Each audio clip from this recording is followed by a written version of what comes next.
നമുക്ക് വീട്ടിലുള്ള സാധനം കൊണ്ട് തന്നെ ഒരു ഫേസ് പാക്ക് ചെയ്താലോ? ഇത് നമ്മുടെ അമ്പലത്തിൽ പാട്ട് കേൾക്കുന്നുണ്ട്. അതിനായിട്ട് നമ്മുടെ ഫേസ് പാക്ക് ചെയ്യാനായിട്ട് നമ്മുടെ വീട്ടിലുള്ള ഒരു സാധനം തന്നെയാണ് എടുക്കുന്നത്. നമ്മുടെ ശംഖുപുഷ്പമില്ലേ, അതാണ് എടുക്കുന്നത്.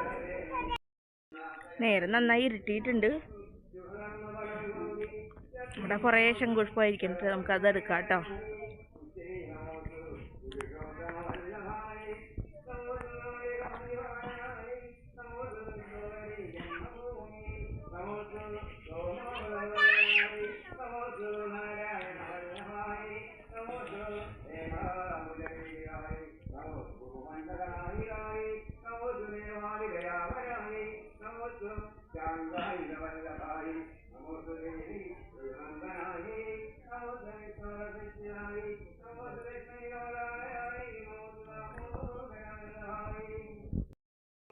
ഇത്ര ശംഖുപുഷ്പം എനിക്ക് കിട്ടിയിട്ടുണ്ടോ.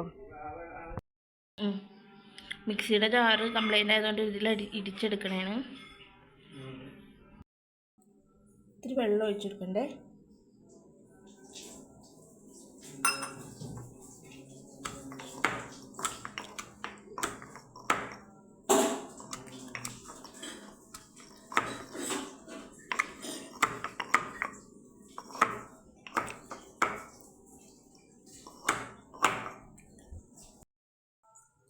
കുറച്ച് വാട്ടറി കൺസിസ്റ്റൻസിയിലാട്ടോ ഇപ്പോൾ ഉള്ളത്.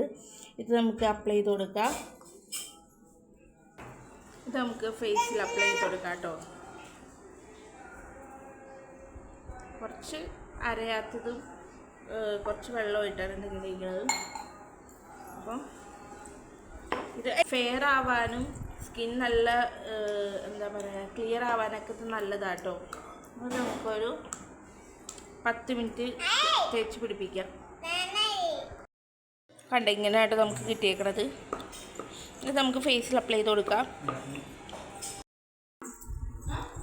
ശംഖുപുഷ്പം ഹെൽത്തിനൊക്കെ വളരെ നല്ലതായിട്ട്, ഹെൽത്തിനും സ്കിന്നിനൊക്കെ വളരെ നല്ലൊരു ഇതാട്ടോ. ഞാനിപ്പോൾ ഒരു ടോണർ പോലെയാണ് യൂസ് ചെയ്യണത്. നമ്മുടെ ഫേസിൽ ശംഖുപുഷ്പത്തിൻ്റെ നീര് തേച്ച് കൊടുത്തിട്ടുണ്ട്. അബ്സോർബായി വരുന്നുണ്ട്. നമുക്കൊരു 10 മിനിറ്റ് വെച്ചതിന് ശേഷം കഴുകി കളയാം കേട്ടോ. ശംഖുപുഷ്പം സ്കിന്നിന് വളരെയധികം നല്ലതാണ്. നെറ്റിൽ കണ്ടതാട്ടോ. അപ്പോൾ ഇവിടെ ആണെങ്കിൽ ശംഖുപുഷ്പം കുറേ ഉണ്ട്. അപ്പോൾ ട്രൈ ചെയ്ത് നോക്കാമെന്ന് വിചാരിച്ചു. അങ്ങനെ ചെയ്തതാണ്. ആർക്കെങ്കിലും ശംഖുപുഷ്പത്തിൻ്റെ വിത്ത് വേണമെന്നുണ്ടെങ്കിൽ എന്നോട് ചോദിക്കട്ടെ, ഞാൻ തരാം. നമുക്കിതിന് വാഷ് ചെയ്ത് കളയാം കേട്ടോ. ഞാൻ 10 മിനിറ്റ് വെച്ചിട്ടുണ്ട്. വാഷ് ചെയ്ത് കളയാം. ഇതാട്ടോ വാഷ് ചെയ്തപ്പോൾ ഉള്ള കോലം. ഇത് ആഴ്ചയിലൊരു 2 ദിവസമൊക്കെ 2-3 ദിവസം ചെയ്യണത് നല്ലതായിരിക്കും കേട്ടോ. ശംഖുപുഷ്പം അവൈലബിൾ ആണെങ്കിൽ ചെയ്യുന്നത് നല്ലതായിരിക്കും. അപ്പോൾ ഇത്രയുള്ള ഇന്നത്തെ വീഡിയോ ഇഷ്ടപ്പെട്ടാൽ ചാനൽ സബ്സ്ക്രൈബ് ചെയ്യാനും ലൈക്ക് ചെയ്യാനും ഷെയർ ചെയ്യാനും മറക്കരുത്. Okay, by.